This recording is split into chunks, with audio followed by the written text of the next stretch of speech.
Hi. So, good morning. This is Teacher Felbert. Okay, I'm 49 years old. I'm an artist, teacher, filmmaker, and I'm freelancing as internal and external auditor. Okay, so yesterday, Sunday, I went to see a friend, a tax client in Bulacan. Okay, so I told my intern, Ron, who lives with me, that he's gonna study what you call this sort of a background in accounting, especially with the accounting system. Okay, that's QuickBooks, right?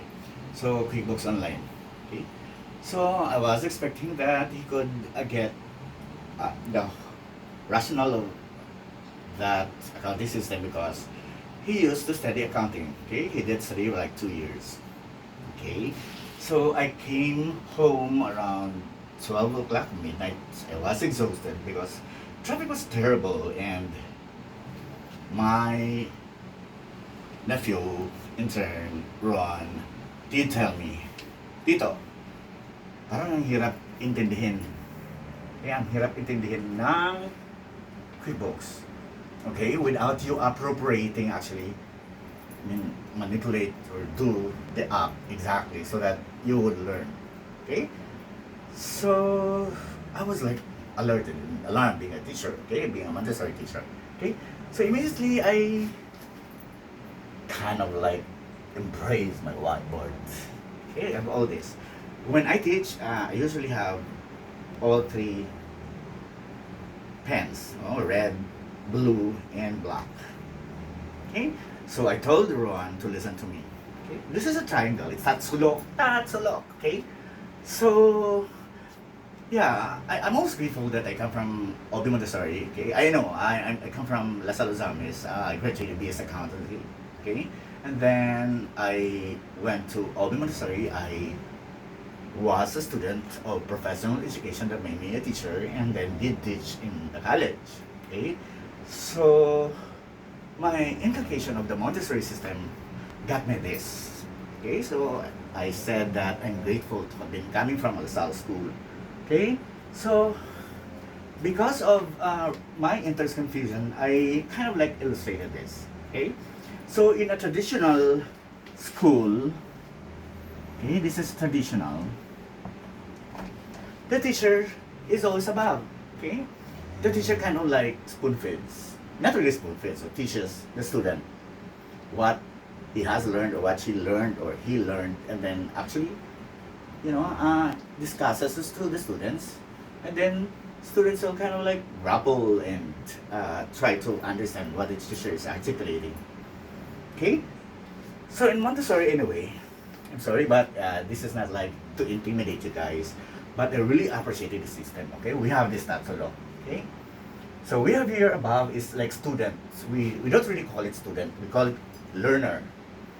Okay, so here at the left of the triangle is a teacher. Okay, but in Montessori parlance, we call it a free facilitator. Okay, the teacher is not actually teaching, it's actually facilitating the learning process. Okay, so how does the learning process take place? Okay, so we have what we call prepared environment. It's a technical term. So when you say prepared environment, it's the community. Okay, so when we talk about a classroom, for example, so it's a classroom that's readily conducive and available for learners and conducive for learning. So there are those materials that are there, and the students will manipulate all the materials to be able to learn. That's how learning should take place.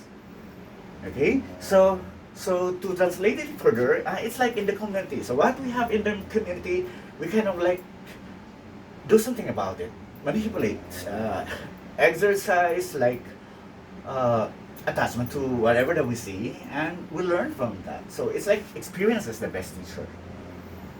Okay, so am I right if I say that experience is the best teacher? I was a student of accountancy, and my professor were all intellectual indeed, and kind of like discussed debit credit.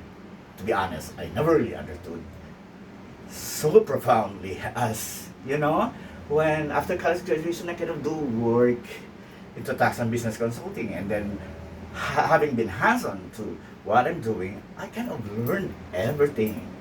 Okay, so what I'm saying now is learning really takes place with how you actually manipulate the materials around you.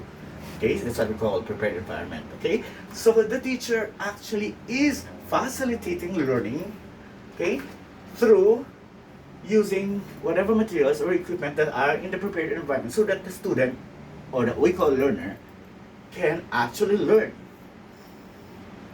Okay, so if you're gonna ask me like for example, how much percentage or is it like reliable that the one here?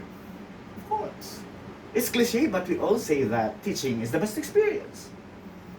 Okay, so in the Montessori system of education, okay, we have here the triangle. Okay, Montessori. I'm sorry, but I have to kind of discuss this. I like being proud, so proud of being a Montessorian, a Montessori teacher. Okay? So Maria Montessori propounded this. The triangle. You always have to remember that the student is above us, teachers, facilitators. So instead of being below a student or learner, being in the traditional system. Okay, so here being the student as our top priority, the teacher or the facilitator should make sure that the student is able to actually do something or to prepare the mind so that he will learn. Okay, okay, so that answered my intern's question of, you know what, Tito, I think I can best learn from doing or manipulating the app for the QuickBooks Online. Okay, so I guess I'm right. And then I told him, yeah, immediately I got all my pens and discussed it to him like 12 o'clock in the midnight last night. And I'm so happy and he got it. So today, after doing all the work that we're doing now, he's gonna work on QuickBooks Online. Okay, so and at the same time when he does that, I'll be able like to provide him basic information to actually tighten what he is trying to learn. Okay, so that's all. Experience is the best teacher. Good morning.